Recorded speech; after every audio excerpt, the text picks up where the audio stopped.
Hello, everyone. Welcome to our second online session for Foundations of Statistics using R. Great to see you here. Good evening, good afternoon, good morning, whatever it is for you. Great to see you. I'm just seeing a few people joining now. And just as a reminder, just want to focus your attention to a few items, the text chat. So you'll see everyone's kind of saying, giving their greetings and salutations. So that's nice. Feel free to say hi to everyone. It's good to show that you're here. And please feel free to use this to chat as we progress in this particular session today. So in addition, I'd like to remind you that as we go through the exercises for today, I'm going to ask that you post your responses, which will be probably like 1 or 2 lines of code. Just cut and paste them right into the text chat. And even if you see somebody that has the same exact solution as yours, go ahead and post it. And if you see somebody has something different than yours, definitely post it. The idea is to kind of see different ways that we can solve these problems and showcase to one another that there's not only one way to answer the questions that are posed. So just want to make sure everyone's on board for that. Secondly, I want to draw your attention to the Materials tab in your GoToTraining control panel. You'll see that there are 3 links to exercises. These are the exact exercises that you've been working through, the practice ones, not the ones that you're submitting, but just the practice exercises, exercise 2.2, 3.2, and 4.2. And we will try our best to go over all of these today. Because in the first session that we've done, many of you may have attended the same one together or different ones. I've offered 3 options for session 1. And in some of those classes, we got to exercise 2.2 and some we didn't. And so, which is totally fine. But I just want to make sure that we all have done that.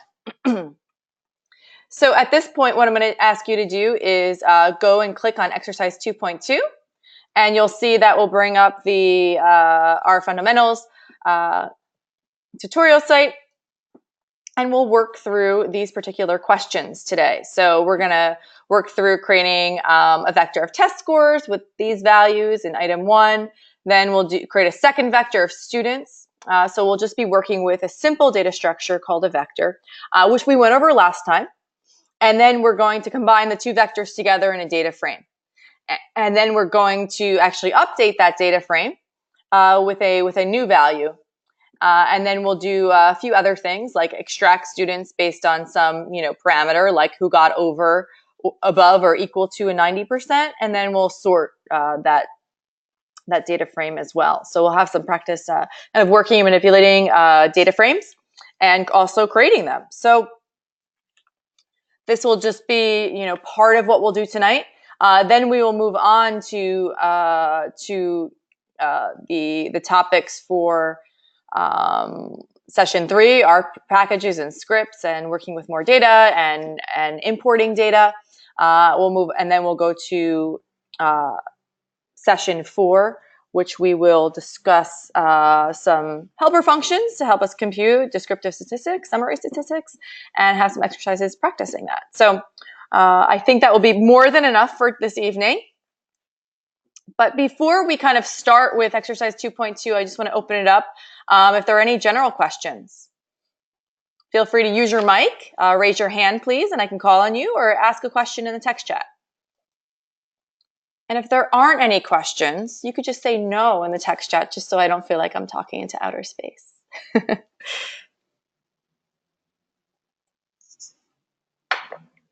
Thank you, Mariana. Thank you, Ricky, John, Asnaf. Thank you, Sandra. I appreciate it. Okay. Oh, Chris, glad you're able to join. All right, Janice, thank you.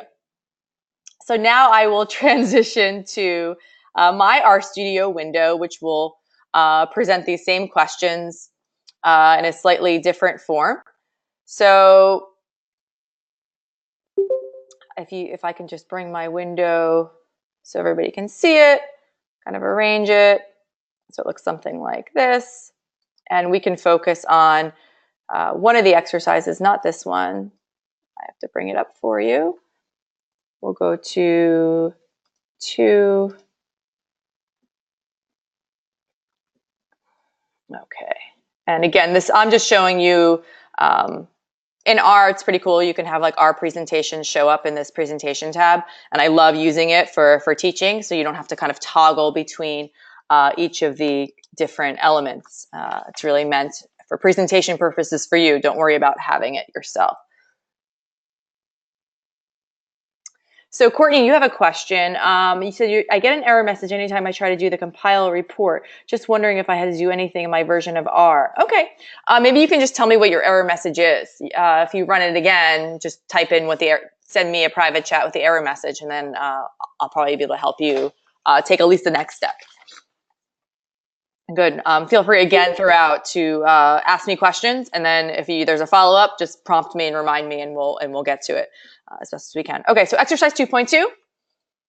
So let's go ahead and do this problem. So I'll give you a second to create your vector called test scores and assign it the following values. And once you've done that, just paste your answer in the text chat.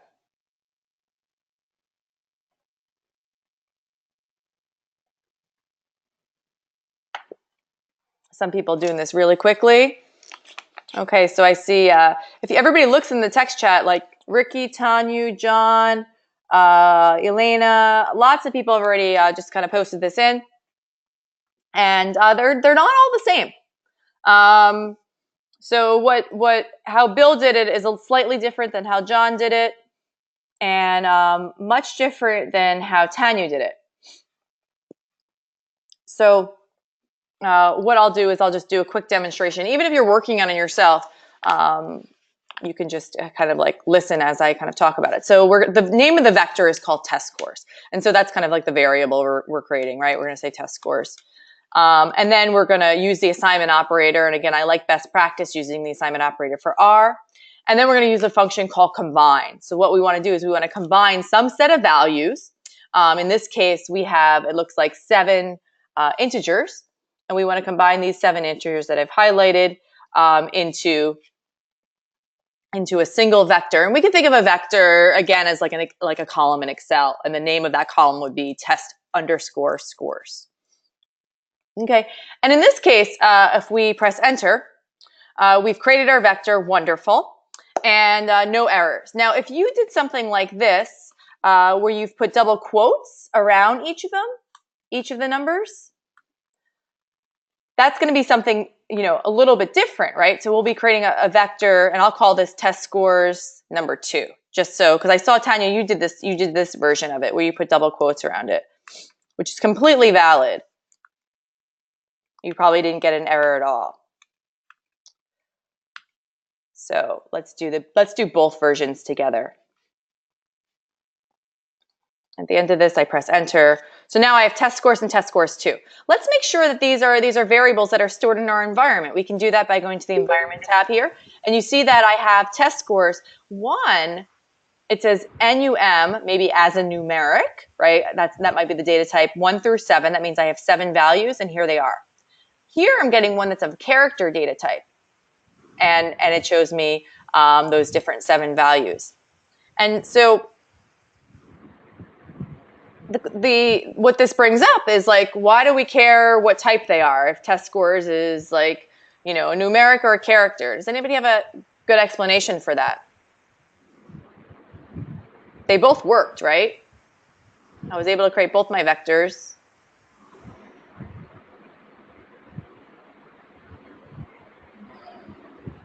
Yeah. I'm just going to mute. I'm going to mute. I don't know if somebody has their microphone on. Unless you have a question, I'm just going to mute everyone. If you have a question, please raise your hand, and then you could totally freely speak with the mic. I just hear some background noise. So let's see what we're saying. So some people say it depends on the use case. Bill says, that.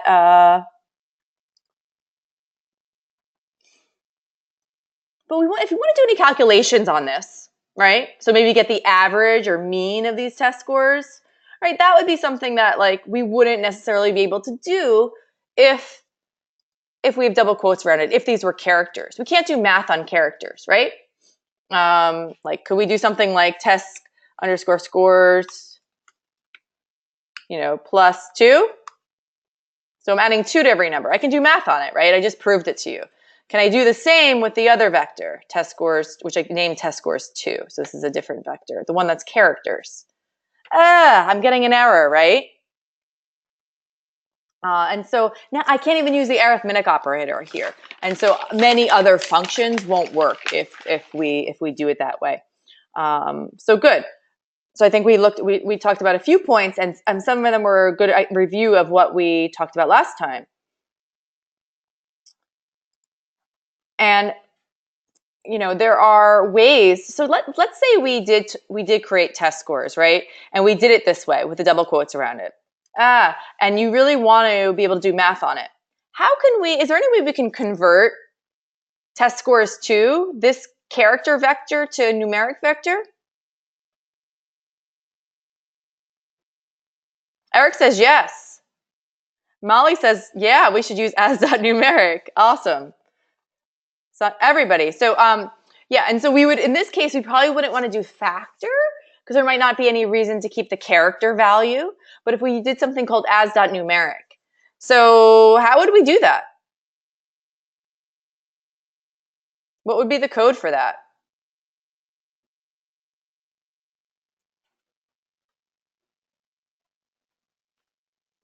Besides as.numeric. So Marianne, that's good. We want to do one more thing. Yeah, we want to reassign it. So Molly does the reassignment of it to the variable. So we can say something like test scores 2, and then we use as.numeric, which is a function, and we pass in test underscore scores 2. All right, and we press enter. And we can look in our environment here and now see that test scores and test scores 2, they're both numeric. And let's prove it by adding 2 to it. So we just say, test scores and try to use the addition operator. I'll add 5 to it so it just looks different. All right?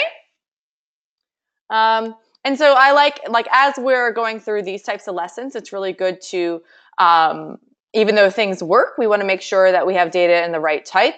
And I always try to kind of prove to you how not just that the function works, but that actually it is a numeric, and now we can indeed do math on it.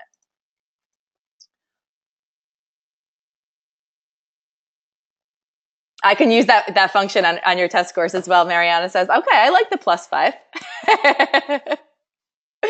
All right, we'll see how that works out. All right, so back to the presentation and our problem solving. So we did A already, and we even talked about some other concepts, some of them that are a little bit more advanced.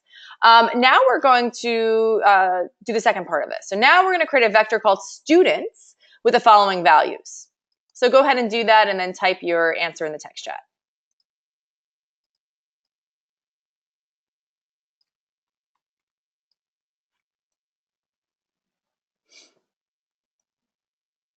Ricky, Bill, Jeremiah, Christopher, everybody's on this.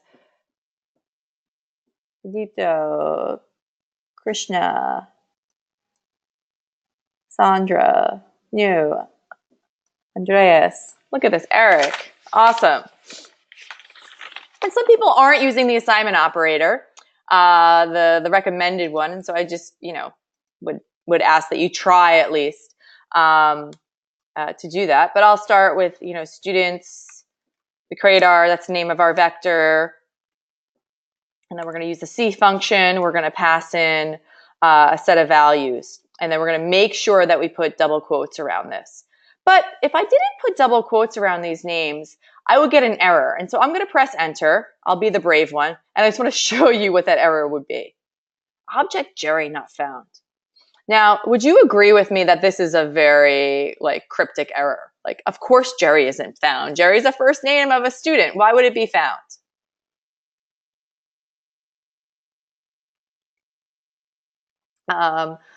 Right?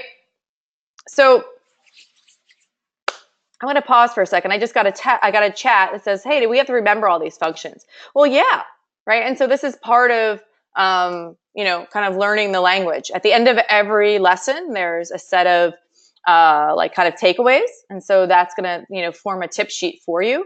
There's also a reference sheet for you in the materials. So that's just an aside. Yes, and Eric says, hey, this is really cryptic, like Jerry not found. And so the best practice is that we're going to use double quotes, excuse me. So I'm going to just press the up arrow to bring back what I was working on, and then you're going to watch me put in double quotes around all these names so you can, you know, step away for a moment. I'll try to do it quick.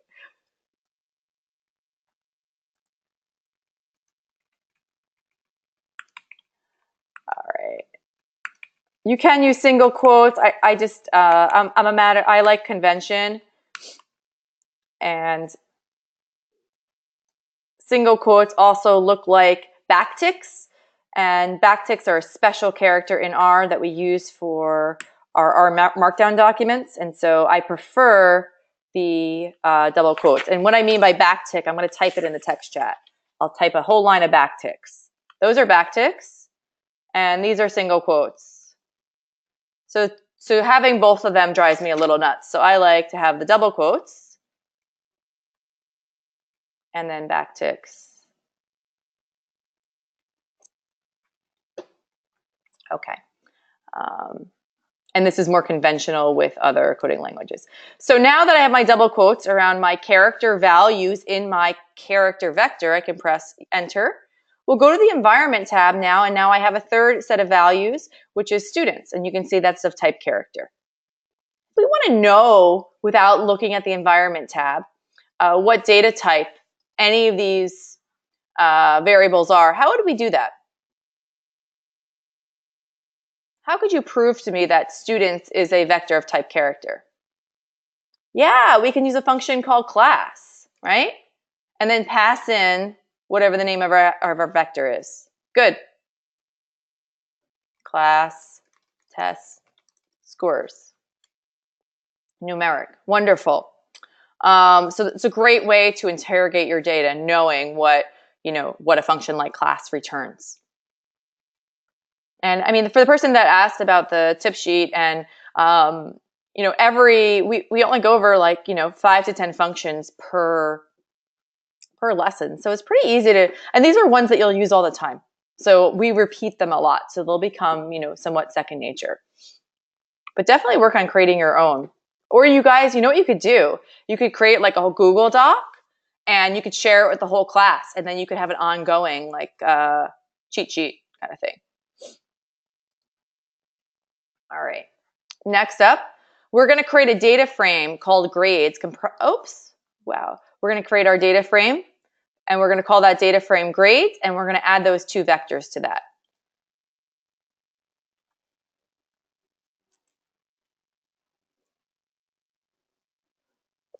Once you have that, feel free to type it in the text chat.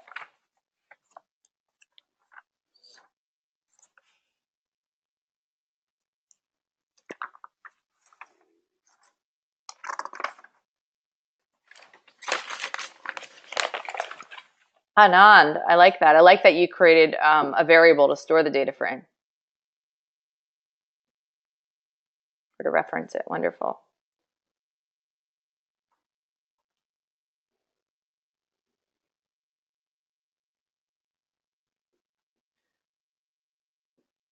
Elena, John, wonderful. Eric.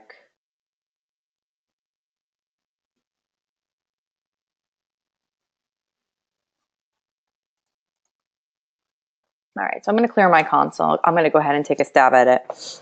So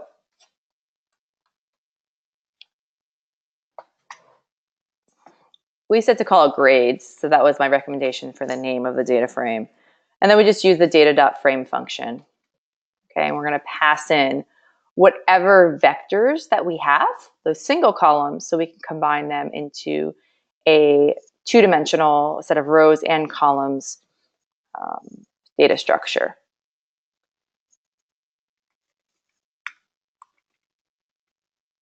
and students. But you know what? I actually like putting students first. So I'm going to put students first here, right? Like student name would usually be first, and then the score would be second.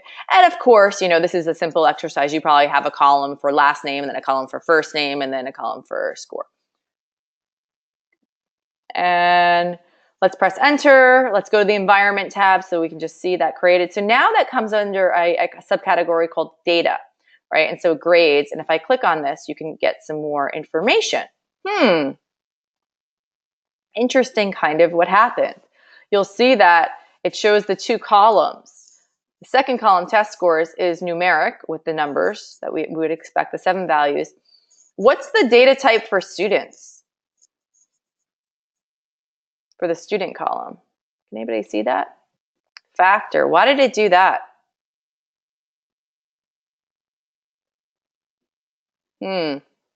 So when we use the data frame function, it will convert character vectors to factors. I'll show you later how we can change that. But if we ever need to convert students back to a character, we can using the as.character and then reassign it to itself. But at this point, let's just look at the class, the data type for our data structure called grades. If we press enter, it says it's a data.frame. Good, that's what we wanted. We use a data.frame function, and data frames are a great data structure for storing different types of data, meaning that every column might have a different data type, like students would be character and test scores would be numeric, and so on and so forth. When we use other, like a matrix or a vector or a single vector, we can only have values of a single type. So we have much more flexibility with our data frame structure. It's kind of like the fundamental data structure that we use when we work with R and data. We'll use another one today called a tibble, but a tibble is just kind of the same thing as a data frame. Okay, and I'll explain those differences. All right, moving on, unless there are questions. Problem 2. So it turns out that Monica's test course was regraded, maybe because, I was tired when I graded and she found an error, and she should be awarded an extra 5 points, right? So let's make the correction in the data frame. So go ahead and do that and send and text the code in the text chat.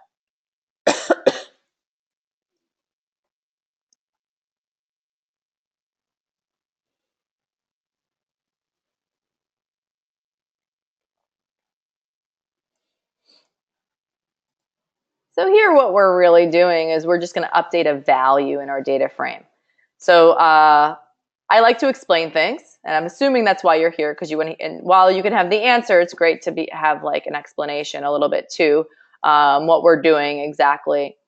And so if you go to this environment tab here and you press this little kind of thing that looks like a table, in the left-hand side of your screen or wherever that shows up for you, you'll see the actual data structure. So I see in like a table format, which is really nice. This gives you a preview of your data. And what we want to do, obviously, is we want to update the second row of the second column. And we want to change that value according to the request for Monica, that she should be awarded an extra 5 points. So we want to update this value to an 80. Okay, so lots of different ways that we can do this. We could see that people have just used different variable names, etc. I'm going to keep to the variable names that we use in the assignment. I would suggest you do that too, just because it helps us actually with grading if you name the variables what we suggest that you name them. And usually we do that by, we'll be specific, like create a vector called test scores or create a vector called students. But this is a minor detail. Okay, so let's make the correction. And lots of, I like what Eric did. So you just added 5, and that's what I'm doing too. I'm not gonna pretend I can do math very well, right? So I actually just add 5 to the test score. I'm gonna even pretend I don't even know what the test score is, and that's kind of a good practice. But I don't know why you're getting 79, Eric. It should be 80, right? You want to check that. All right. So first I'm going to reference the data frame, and then I'm going to reference the column. And I reference the column using the $ operator. And the column here is called test scores. And that's what I want to update. But I don't want to just update that. I'm referencing this column here where my mouse is. And I want the second observation. So we count starting at, of course, 1. And so second element. And to test this, even before you go forward and start updating values, you can press return and you can see that value. Okay, what's there now? So let's go ahead and finish what we're writing here. And now we're going to update that to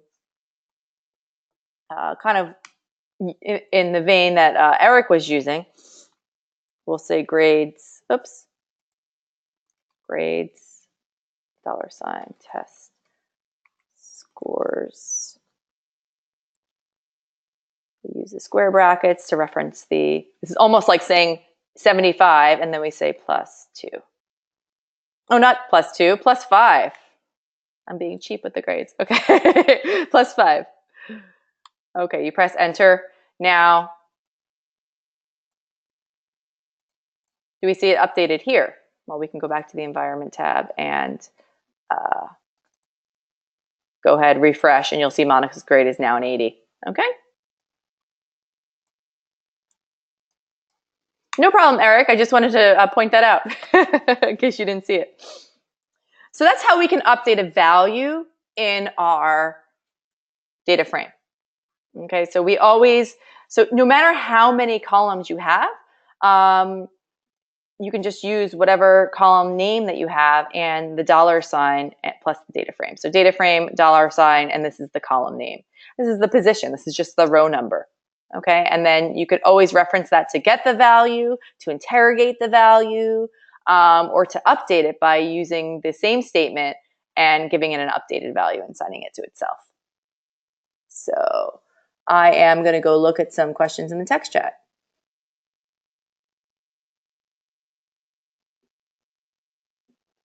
So you're saying error in grades test score. The $ operator is invalid for atomic vectors.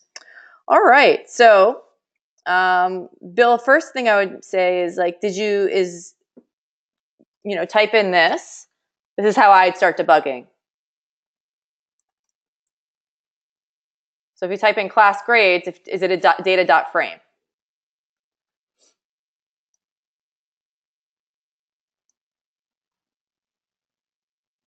Oh, it's a factor. So if class grades is a factor, that means you're not working with a data frame. So we want to make sure that you did this step. I'm just going to move it back. That you first created your vector called test scores, you created your second vector called students, and then you created a data frame called grades using the data.frame function, right?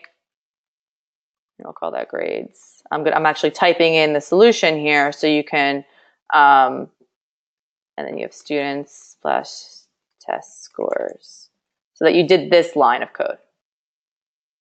So try that, Bill, and get back to us. If it's still a problem, then that'll be even more to solve. Actually, debugging is one of my favorite parts of kind of teaching coding. I think it's a unique skill that you start developing, and you kind of get better at debugging and seeing things. And there's always things that stump all of us. So, okay, so we good with this so far? Any questions?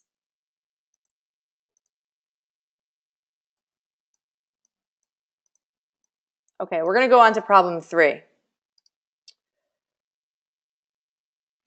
So let's extract students who got above or equal to 90%. So what this question is basically saying is, give me a list of students, not students and their test scores, just a list of students. Let's read it for what it's actually asking us, who got above or equal to 90% test score. So that would include, say, Jerry, James, Tony, and whomever else. I think that's just it. So we want to be able to see those names return back to us. So when you have that, send me the answer in the text chat. and then we'll do it together again.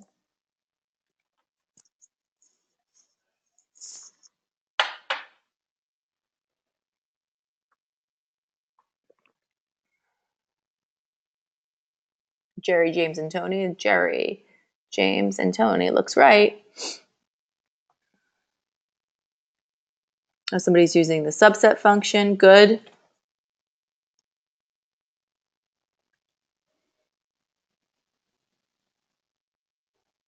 Couple ways we could do this.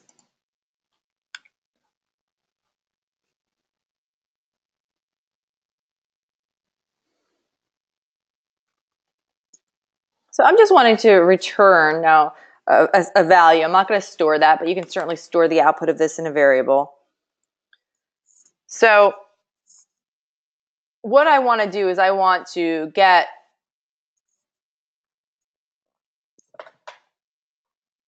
the test scores that are greater than or equal to 90. And what I want to return is whatever is going to be from the student column. So instead of grades, say grades students and typing in 2 just to say get Monica, I'm typing in like a condition, okay, a conditional statement in here instead of typing in a number to return, you know, a particular row, I'm instead typing in a condition. Does that make sense intuitively? So I want to get a value, I use the square brackets and I type in the row that I want to get the value of. Okay, I just did that a few times. Now if I want to get the values, plural, and I don't know the row number because I have a lot of data and I can't just eyeball it, then I want to use a condition. And our condition will be quite simply grades. The condition is based on the test score column, right? Test score is going to be greater than 90%.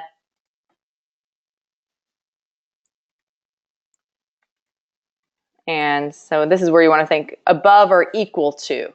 So this is where you want to make sure that you always read the questions above or equal to. So that means greater than, certainly, but it also means equal to 90%. So that's where you use the greater than equal logical or Boolean operator. And so whatever values from this particular conditional statement that are returned that are true, grades, the grade from the test score column is greater than or equal to 90, the student name will be returned. We press enter, and it should be Jerry, James, and Tony, okay?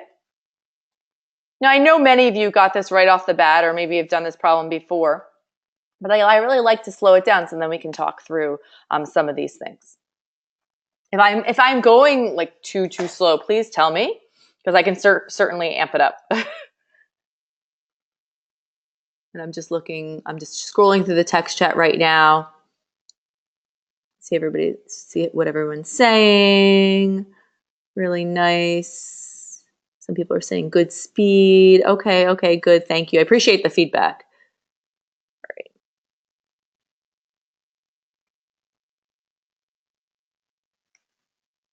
All right. Jose says, can we use dplyr, a package dplyr? We're going to wait a little bit for that just because we're on just lesson 2 right now. But we will use that package as well. Okay, good speed. So now what we're going to do is we have almost an hour left. And so we're going to move on to the next topic. But just want to see right now if there's any questions. I hope that was like a good warm up, right? For the first half an hour, we're back in R. You might not have been using it for a few days, and something that you probably already went through. So at this point, please work through assignments 1 and 2 and just turn those in. If you've been through this session, you should definitely feel really comfortable with those. They're really pretty straightforward and not much harder than what we've just done here. Okay, it's really to demonstrate your kind of proficiency and how you're progressing in the course. All right. Now I'm going to just go to my slide deck here, and the agenda for the rest of the evening is not much different than the usual agenda for these sessions, right? So I want to make sure you're developing your skills and knowledge in R. Yep. And we're going to go through sessions 3 and 4 now. So we've already, done session 2 in the previous session. We've done session 1. So I want to give you an opportunity also to practice. But before we jump into some of the content from sessions 3 and 4, I want to do an overview of 3. So we'll start by kind of talking about the content for the 3rd session and speaking about packages. So what's a package? Tell me in the text chat or raise your hand, or it's something Amazon delivers. A data library, a group of functions, a set of commands functions, a bundle of data. Okay, all right, these are all good kind of like explanations. Well, packages are, you can think of them as a group of objects and functions that are kind of classified together, in like a file folder, if that's a helpful visual for you, that are related in some way. Okay. And we've been using a lot of functions that come in the base R installation of R. And we'll start to use other packages. One that we'll use today is going to be it's a package called readr. And I'll just type that here. Okay, and then we reference packages when we want to use them. There's a few ways to do this, but we'll start with the slow way, and then later on we'll get to the really quick way. Okay, so we'll use one called readr, and anytime we want to be able to use a function from that package, we'll reference the library function, and we'll pass in the name of the package that we want to use. Okay, and so like a question would be like, well, how do you even know if you have these packages and what these functions are and all of that? Well, I'm certainly going to be responsible for making sure that you have an understanding of the really important ones, all right, to get started. So you can have every package under the sun installed, but if you don't know how to use them, or why you should use them, you're kind of getting ahead of yourself. So in the Packages tab in RStudio, if you see that, this is just a screenshot of mine, there are many different hyperlinked looking names here. Extra font, foreign, ggplot2, and all of these are examples of packages. And so ggplot2 is one that we'll use for graphing. And it says an implementation of the grammar of graphics. Well, that doesn't really tell me. That doesn't really tell me what this means. So you can click on the link and learn more, of course. And this assumes that these are all the packages that are in your installation of R. Say you wanted the ggplot2 package or the readr package and you didn't have it. There you'd actually go to install package to do that. So let's go through this, and then I'll do a demonstration of how you can do all of that. And so Mariana asked, oh, aren't there preset options like weather and dates? Well, we can do things that usually your system time and other things will be able to tell you things like maybe dates. However, if you're looking for weather, perhaps that, the weather, where you are now is different from your colleague just a mile away. And usually you'll have to go to a particular weather source to get that data. All right, so this is just a definition of packages related to all the functions that you want to use in R, come in form of a package. And so you can think of them as a big, like I have written here, I don't have to read it to you, but a big collection of functions and other R objects that are grouped together under a common name. And so ggplot is a common name, readr is a common name. And so sometimes these packages are named like funny names, like readr. And so you have to sometimes we try to pronounce them, or sometimes we'll spell them out. Okay. And if you want to know what packages are pre-installed in your version of R, you can just type library. So we'll do that in a second. So let's go to R, and I'm just going to clear my console and I'll type in library, and I'll show you what I got. So this appears up here, all the R packages that are available. Now I have a lot. I probably have way more than you unless you've been using R for a while. I have something called Bookdown. This is the package that I use to create all the tutorials that you go through in this class, okay? You'll install something probably called CAR, and this is a companion to applied regression. Let's look at some other things that might be kind of interesting.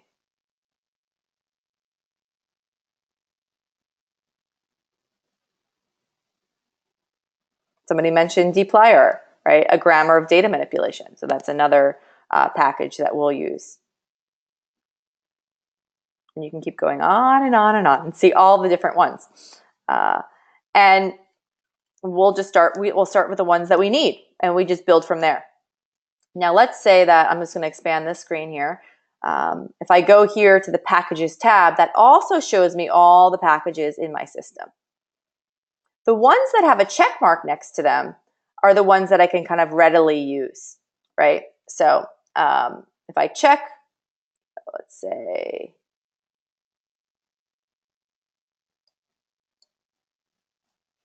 expand my window for here. If I wanted to use ggplot2, I would check on this, and then you'll see in my console that it just kind of enabled that, all right? And this checking this box is also the same as saying library ggplot2, which means that I'm going to be using that, and it will like essentially check this box for you. That means I can use any of the functions here. What are the functions here? Well, you can single click on the name of the package, and then you can see, wow, look at all the functions. So many, right?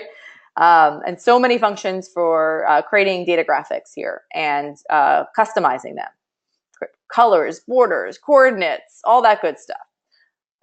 If you need to install a package, so let's say you wanted to install ggplot2, you go to the Packages tab and you say Install.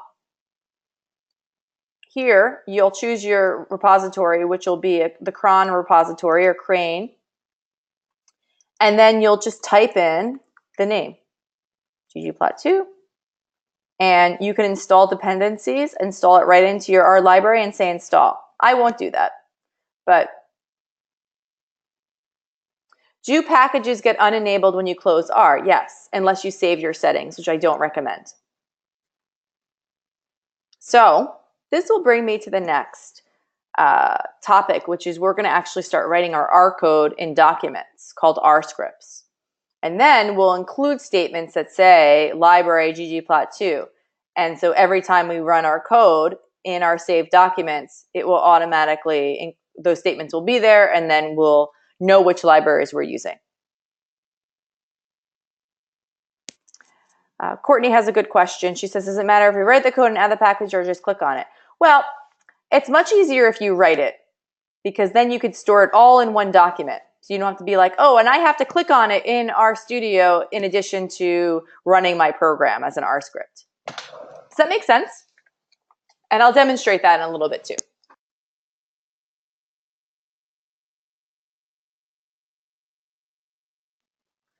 Okay, so we talked about the installation process, we talked about the enabling process, and you can also update packages if they, you know, if you feel like some of them might be out of date for whatever reason. But for what we're doing, we're pretty good, I think. All right, back to PowerPoint. So let's talk about packages in the context of doing something, right? And I tempted you with, you know, talking about some packages that could read in data or visualize it. So why don't we start with reading in data? Data is not always vectors that we create. Imagine if we had to create all of our data sets by hand, right? So that you actually had to type in, create those vectors like, you know, students and test scores. No, thank you. So we tend to work with pre-existing data, or being able to, you know, extract data from other sources. And so this is called importing data in R. And we have two functions that I've introduced as part of this class. Does anybody know the difference between these two functions?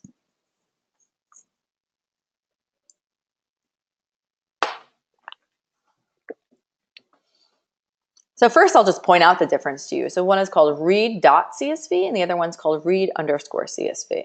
Huh. They're the same, but from different libraries, pretty much. But they don't do exactly the same thing. They are both functions to read in, right? Import, essentially, data that's in CSV format. Anybody know what CSV format means?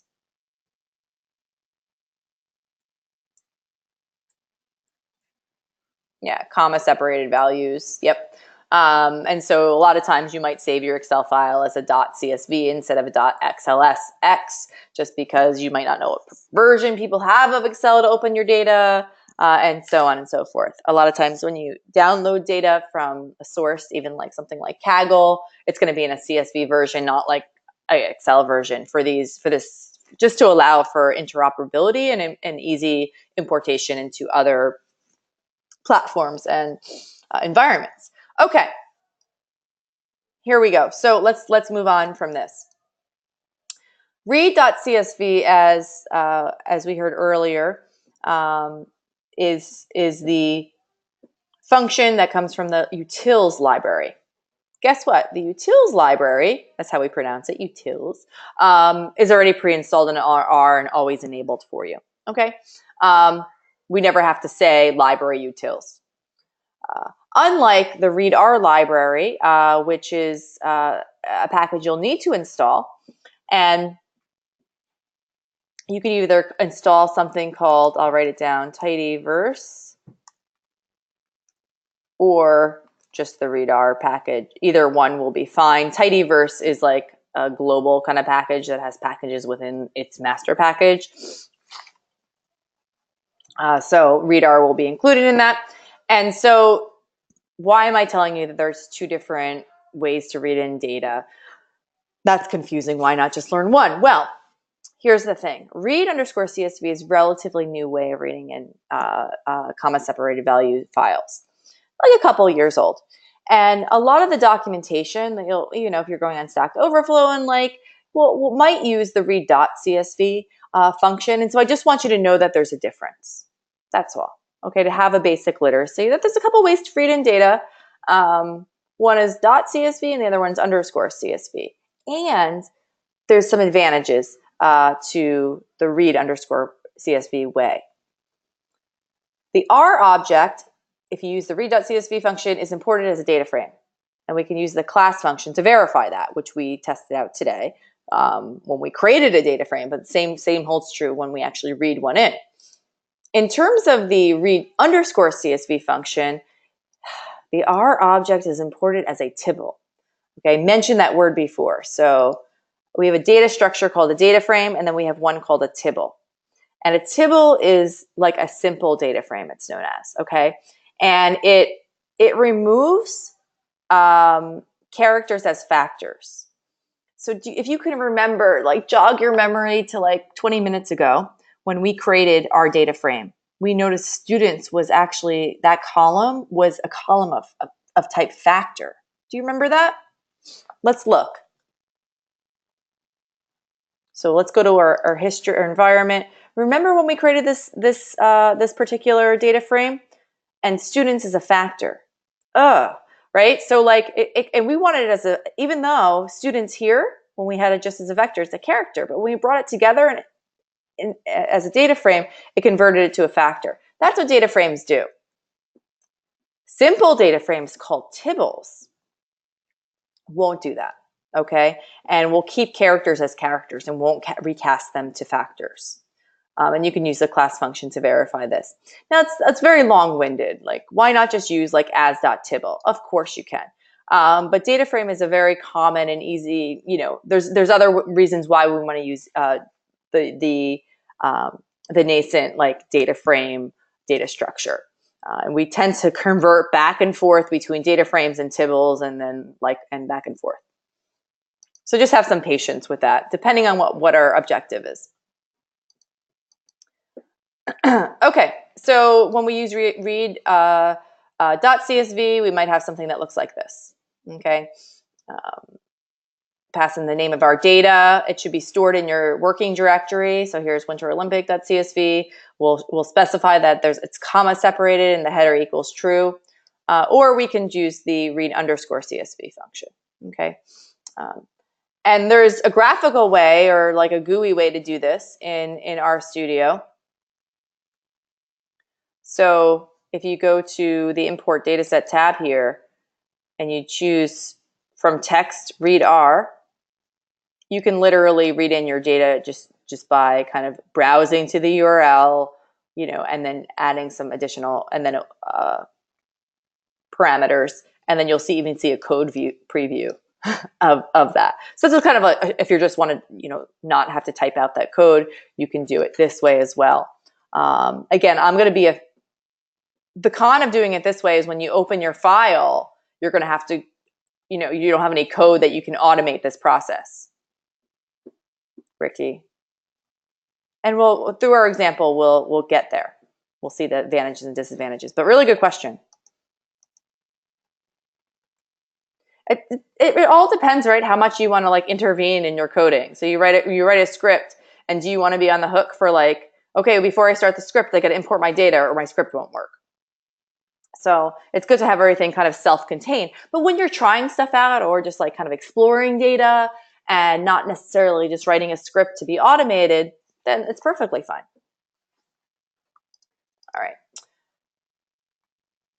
So let's get to our scripts, and then we'll jump into a problem. Many reasons why we want to use R scripts, and these are programs with I'll just type it here, a .r extension instead of a .txt or anything. We're just going to use a .r extension, and this is a very advantageous way to work. It's a smart way to work. Obviously, we've been using R more like a typewriter, right? Where we at most kind of get a printout of what we've done, and then poof, it's gone. And if we ever wanted to repeat a command or anything, we've closed our R session, we kind of type it in from scratch. Oh, Courtney, glad that you found your solution.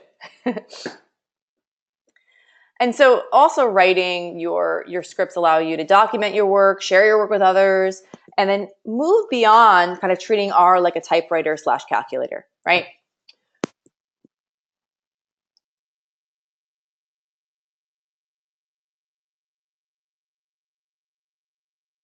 To create an R script, and I'm just going to kind of demonstrate this to you, but you go to RStudio and in the file menu and say new R script, and we'll try this together. And we'll do this in the context of exercise 3.2. If so, why don't you go ahead and go to the materials tab, make sure you have exercise 3.2 showing up, and then I will open my RStudio, bring that up, and we'll start from the beginning with the exercise.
Oh, apologize. I was on mute. Thank you. Okay, so what I just did is session. We're going to set our working directory, right? That's where we should store all of our files, our gdp.csv file and our R script. Can everybody hear me now? Yes, yes, it does. Okay, questions on that. Choose the directory. I chose R fundamentals. You say open, and then here this is the code that actually set your working directory. So I did it using the interface to do it, to show you. Make sure everything is stored in your working directory for now. Okay, everyone's back. All right. So where we are, we opened our studio up. Let's do that. Open our studio up. Let me close this. All right. Now, we need to make sure that we have downloaded our GDP dataset, right? And so our GDP dataset is over here, right in exercise 3.2. I ask you to download it. Download that into move it wherever makes sense to you. Maybe create a folder called My Data, okay? And you're going to want to move this file into that folder on your desktop or wherever. Okay, so that's the first thing I'd like you to do. Questions on that part?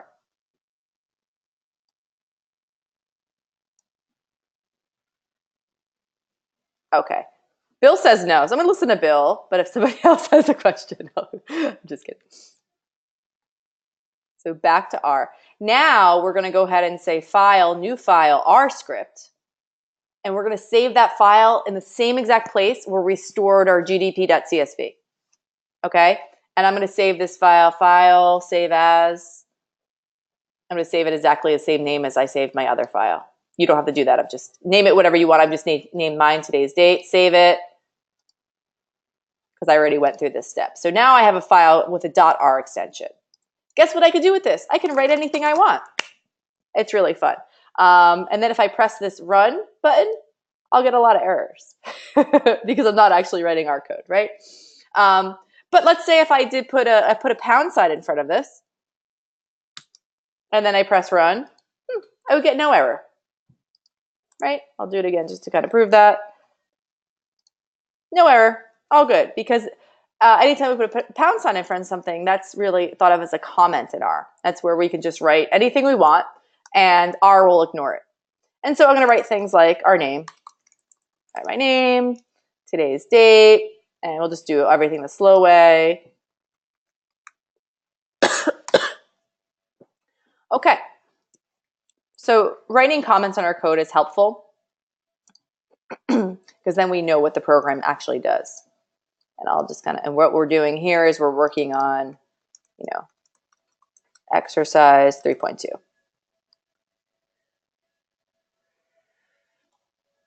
Okay, thank you. Thank you, Mally, for the private chat.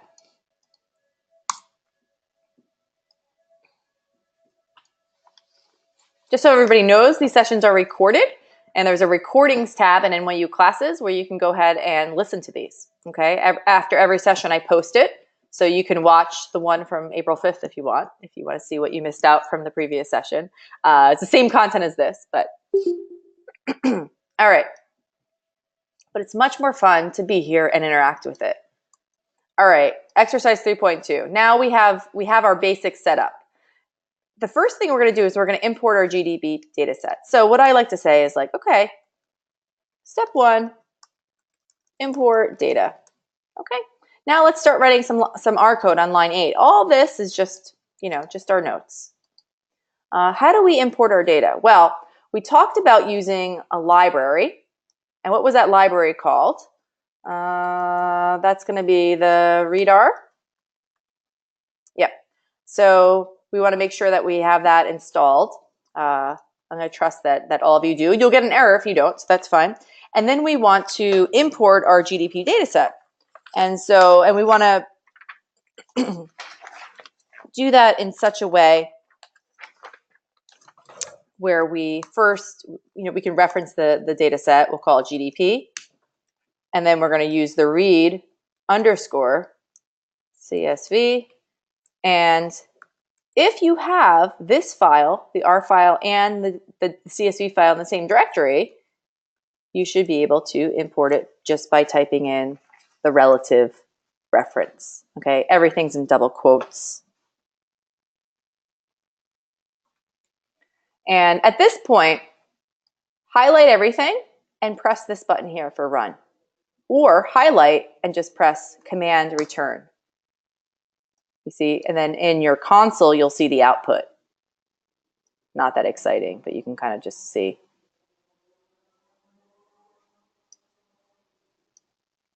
Now we'll do a few things just to kind of check to make sure all of this happened. The output's not that interesting. We can go to the Environment tab, and we can see GDP here.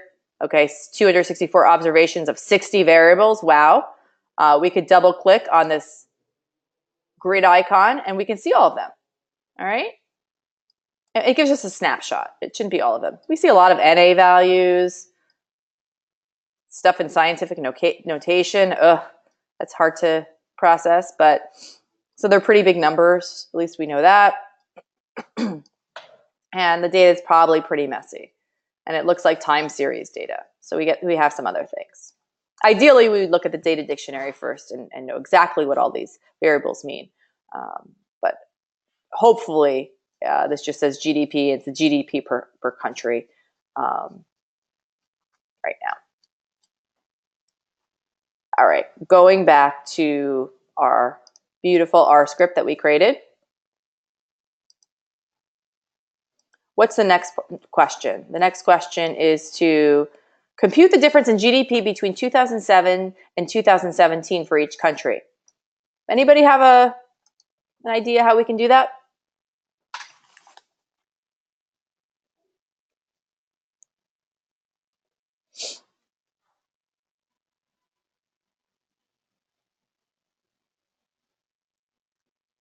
Sudipto, you're saying nothing is happening after you run that. Well, nothing should really happen, right? You might not have run it, but if you highlight it, press run, you should get something in the console window here. Cut and paste your code right into the text chat just so I can see it if there's a question. So no one answered my question yet. How do we compute the difference in GDP from 2007 to 2017?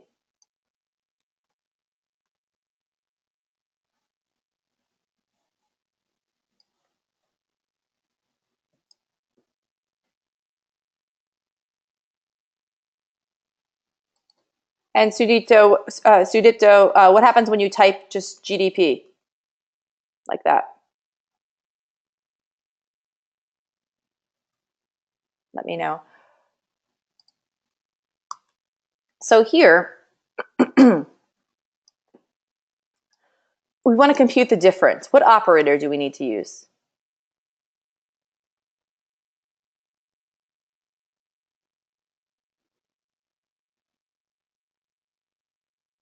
Yeah, you want to calculate the difference, and difference means subtraction. Just the difference. Right? Subtract 2017 from 2007.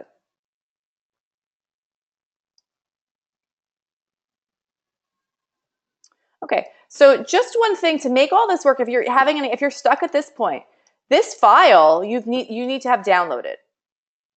So if you've done that, great.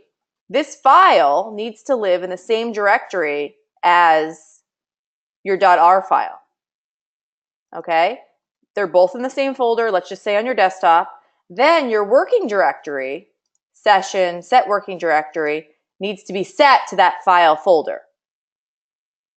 Done that, done that. Okay.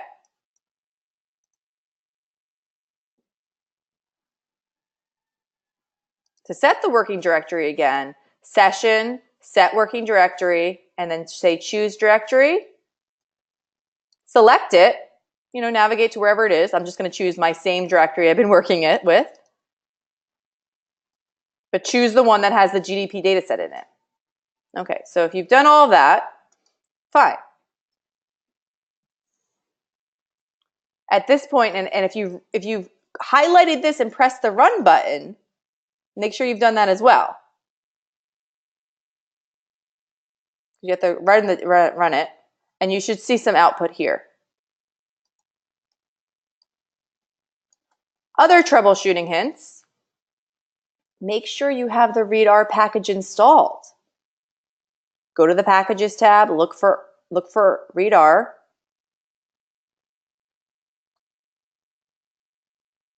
See mine? And it's checked. Make sure you have that installed.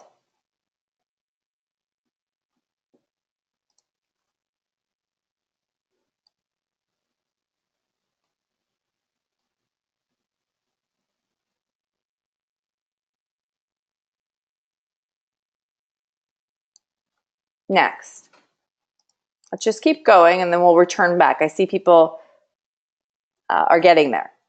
We want to compute the difference. So let's do that as okay. So this is kind of problem like this is number one. Let's just call this number two. In comments, compute difference. Okay.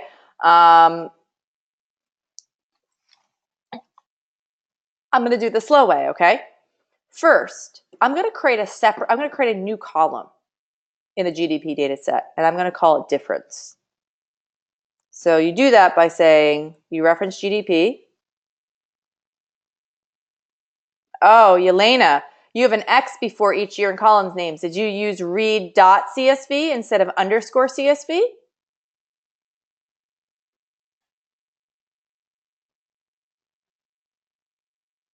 Yes, we need to use read underscore CSV. If you use .csv, you're going to have X's in front of every number. It's another downfall of the read.csv function, like I explained earlier, but did not mention that. Good. So what I'm doing first is I'm going to create a column called DIFF, and we do that just by using the square brackets. And I'm going to assign every value in that column the value of NA. I'm just going to run this code just so we can see what happens here. Run it. See my output here. I'm going to go back to my GDP data set. Let me just bring that up. I'll scroll all the way down to the end, and now I have a column called diff for difference. I haven't computed the difference yet. I've just created the column. Again, I'm going the slow way.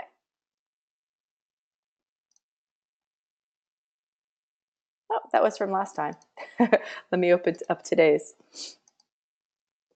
Next step is to say GDP, and you probably know this one, $diff, right? Because I've created that column now. And I'm going to assign that the difference of GDP $, double quotes. This is a little tricky. This is why we do this one first. And I'll explain what I'm doing here. GDP, double quotes, 2007. Okay, so we're just doing some subtraction here and reassigning it to that. Highlight this line of code. Let's just make sure it's right.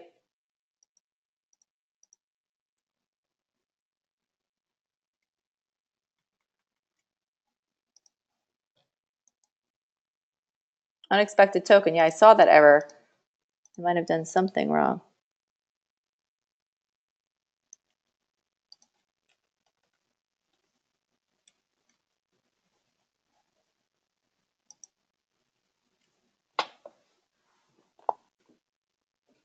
Anybody see my error? The $sign. Yeah, right? I forgot the $sign. So here, this is our subtraction. And let me explain what's happening here. So we are reassigning the difference from these two columns into the difference column, the GDP data set. Anytime I have to reference a column name that starts with a number, oh, that's so messy and yucky. You got to use double quotes around it to reference it. Okay.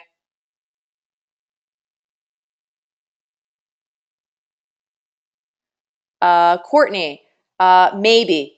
The reason why I say maybe is it depends if you closed RStudio and saved your session, and in your environment, you have the active data set that you can reference.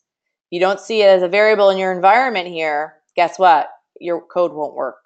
You'll have to re-import that data. That's why we like to write it in here. Okay, so I'm going to run this column, line of code. Okay, now that works, right? Because I got the dollar sign here. Okay. So let's go back to the GDP data set just visually to look at it. Scroll all the way down to the right, all the way to the right, over to the right.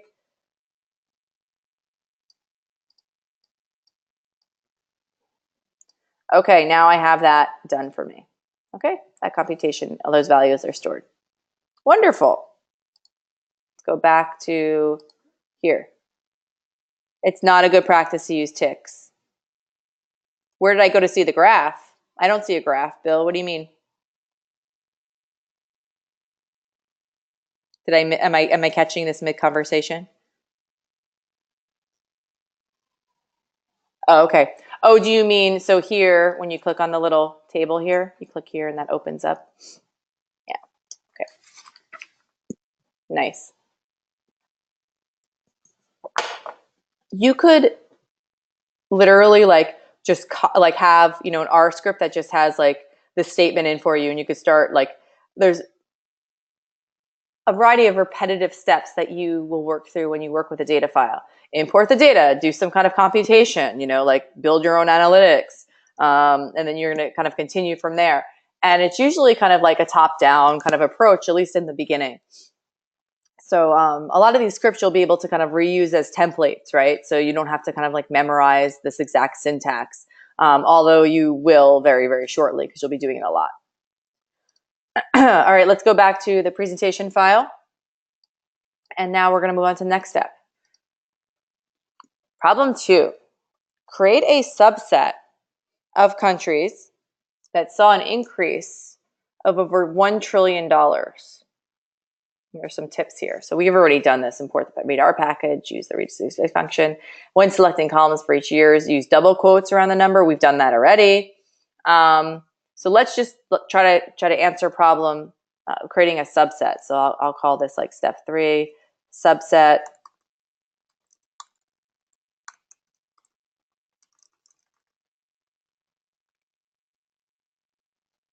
And we're going to subset based on some condition. If anybody has that code, please share it.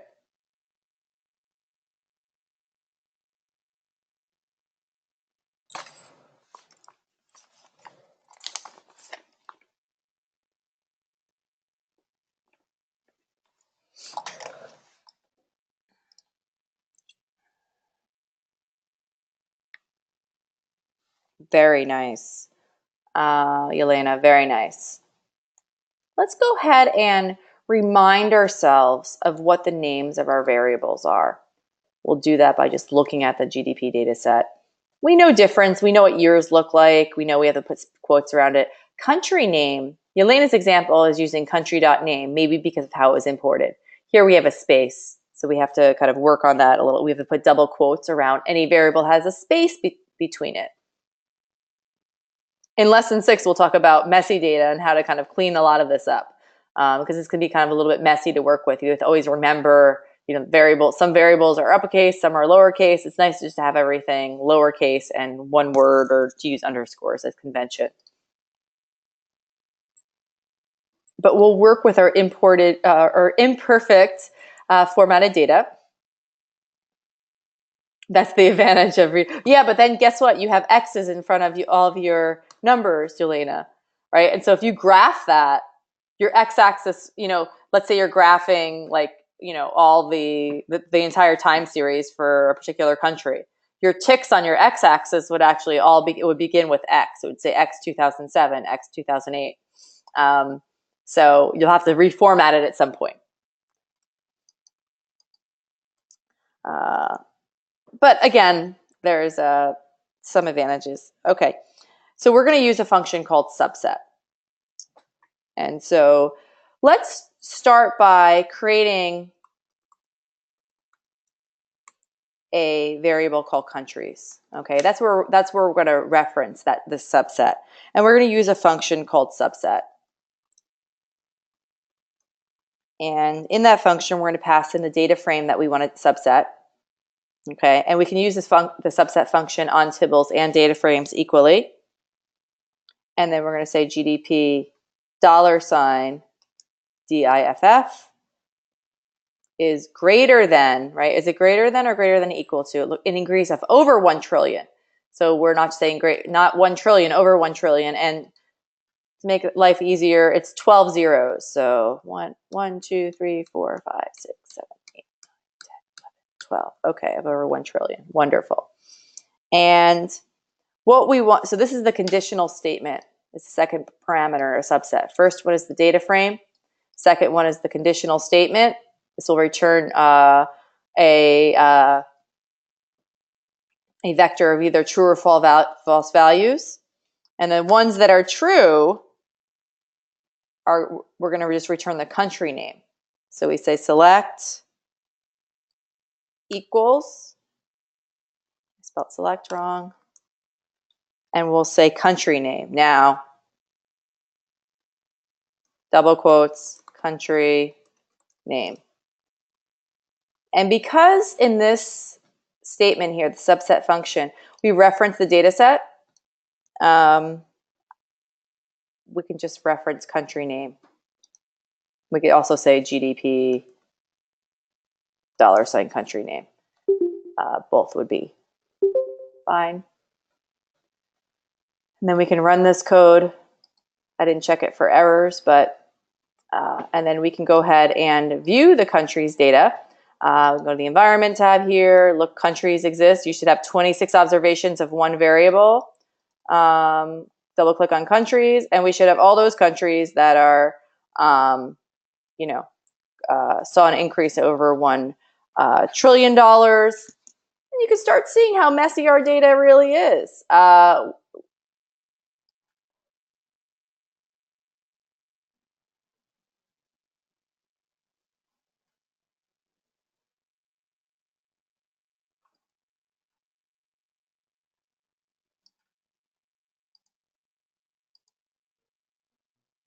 Okay. Questions on that?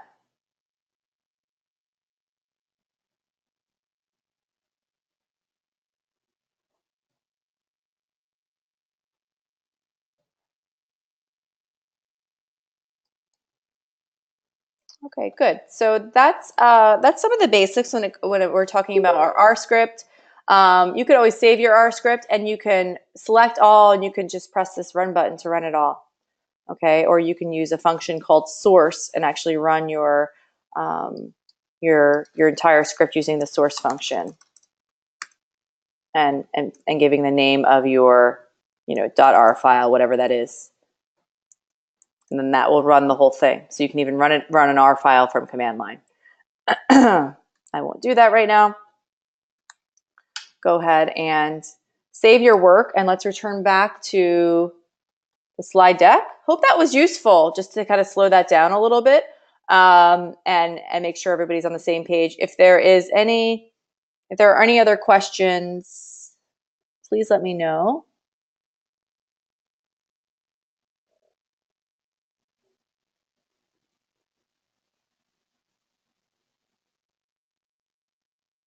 Just looking through the text chat to see if I missed any. All right. Now, the purpose of the R portion of this class is not to teach you about summary statistics. Most of you probably have a great sense of it, use it already, but more to show you some reasons why we use some other functions and to begin analyzing the data according to simple central measures of central tendency. We can look at things like variability, correlation, and these are all really simple functions. You'll be doing a lot more in the statistics portion of this course, obviously. That's why there's a whole 6 lessons on that. But generally, like we just started working with data today, like importing like real data sets. You might want to get the average or the middle of your data, maybe the mode, the max value, the min value. So it's just good to know what functions are available for that.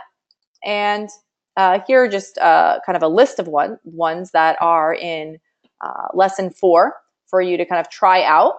And a lot of these will require you to have numeric data, right? So this is why it's important to have that foundation of understanding variables, the type of variables you have in terms of, is it a numeric, is it you know, a double? Is it of type character? Is it a factor?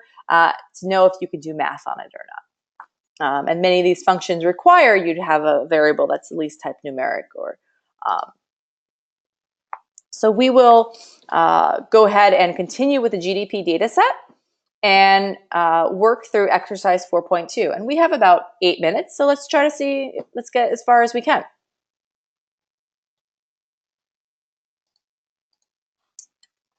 So I'm going to go ahead and, just as a reminder, open that up by going to the Materials tab, and the same exact, and you're working with the same data set. Okay. And for the assignment for this, you'll be working with a pre-installed data set called Attitude, just because so you don't have to worry about importing the data. This is just pre-installed data. Excuse me. Okay. So exercise 4.2, let's go on to RStudio.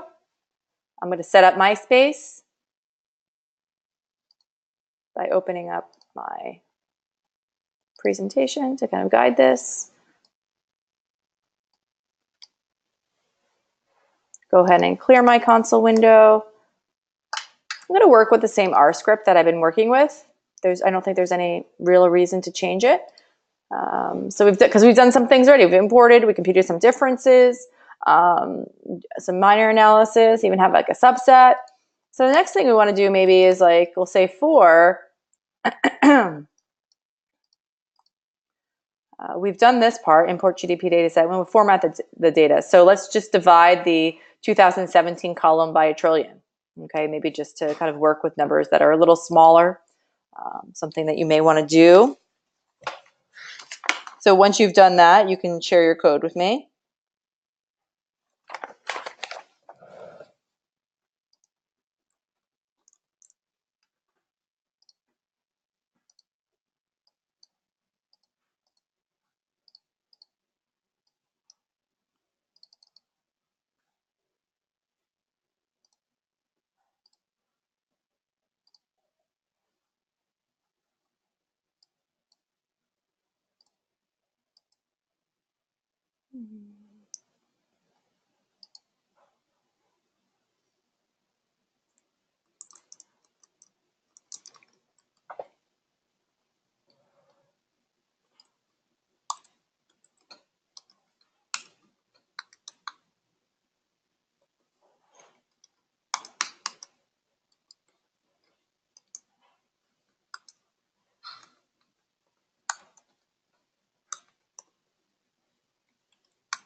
Anybody get there yet?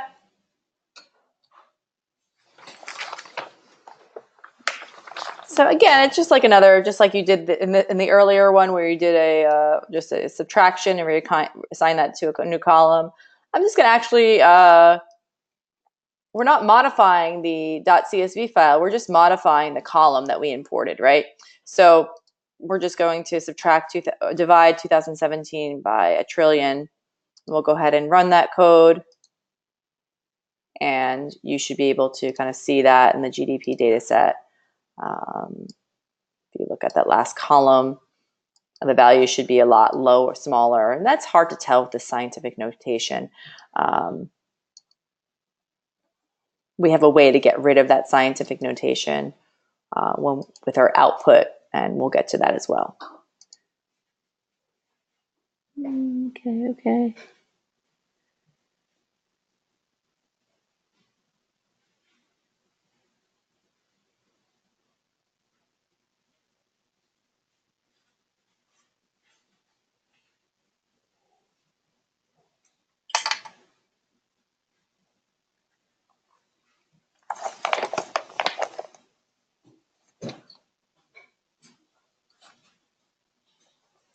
So NA values can be kind of mean.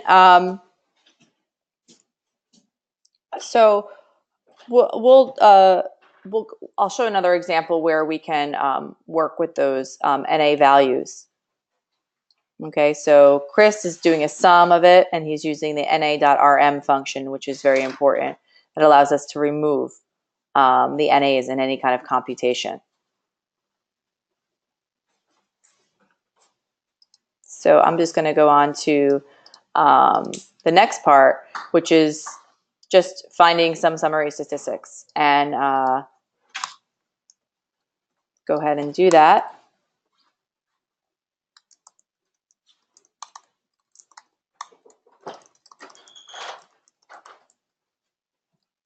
So we can find the mean, of course, by using the mean function, and we can simply pass in the name of our data set, GDP, $, and then we'll do, 2017.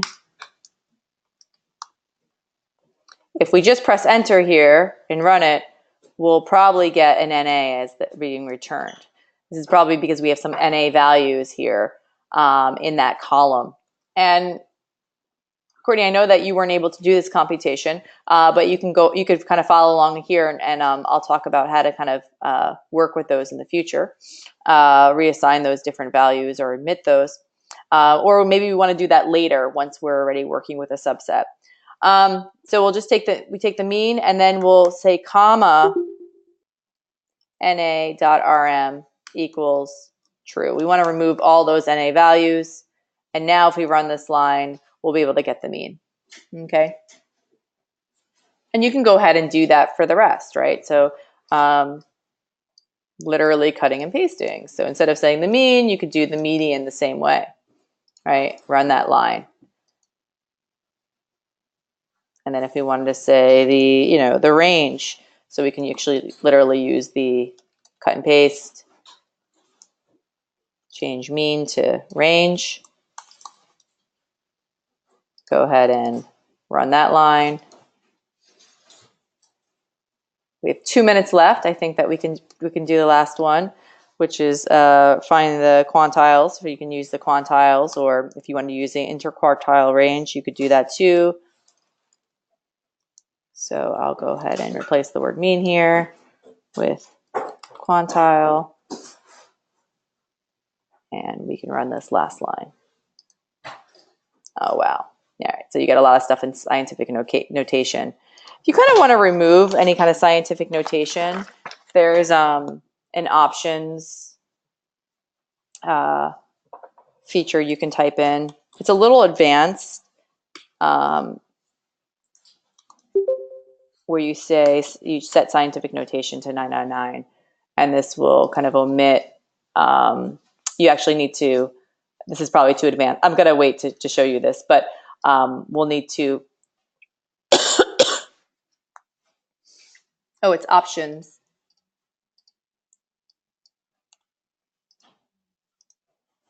There. And then I believe if we highlight everything here, we'll get rid of all that scientific notation. Okay, so this like SciPen here, it means that we're basically setting scientific notation to false. A little advanced concept, but just so you know that if that bothered you in the previous output, like here.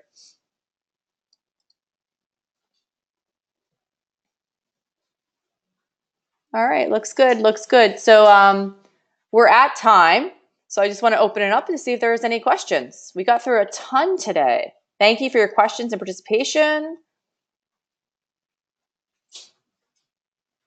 I'm going to stop the recording and open it up for questions.